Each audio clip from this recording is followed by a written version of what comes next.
নমস্কার, গুরু কৃপাই কেবলম। আজকের আলোচনার বিষয় হচ্ছে ঈশান কোণে যদি কোনো দোষ থাকে তাহলে সেই পরিবারে কি হয় সেই নিয়ে আমি দু চারটি কথা বলছি।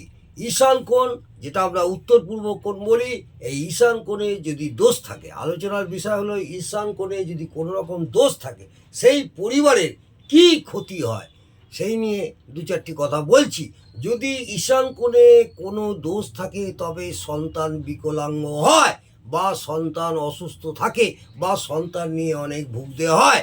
ঈশান কোণে নোংরা আবর্জনা ইত্যাদি থাকলে শত্রুতা বাড়ে, এতে আয়ু ক্ষয়ও হয়। বাড়ির যে মেন কর্তা তার আয়ু ক্ষয় হয়। বোঝা গেল? ঈশান কোণে নোংরা আবর্জনা ইত্যাদি থাকলে শত্রুতা বৃদ্ধি পায় এবং বাড়ির মেন কর্তার আয়ু ক্ষয় হয়। ঈশান কোণে শৌচালয় হওয়া খুবই খারাপ বা অনিষ্টকর। ঈশান কোণে পায়খানা, বাথরুম এবং শৌচালয় থাকলে সেই পরিবারের খুবই অনিষ্ট হবেই হবে।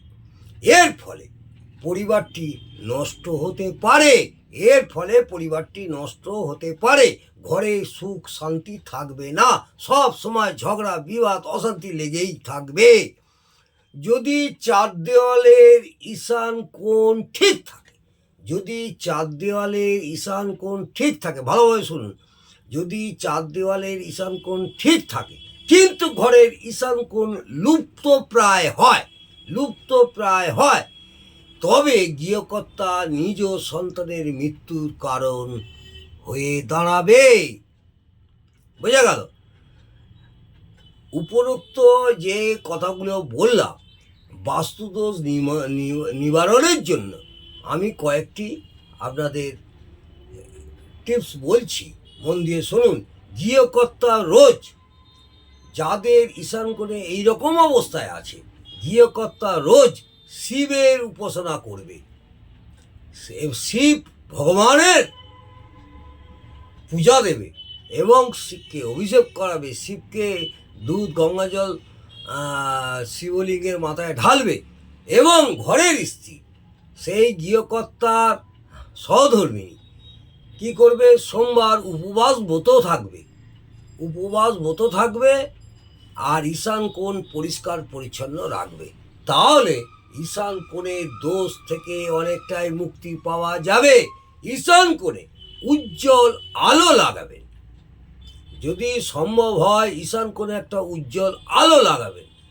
আর দরজার উপর ভগবান রুদ্রদেবের মূর্তি লাগাবেন।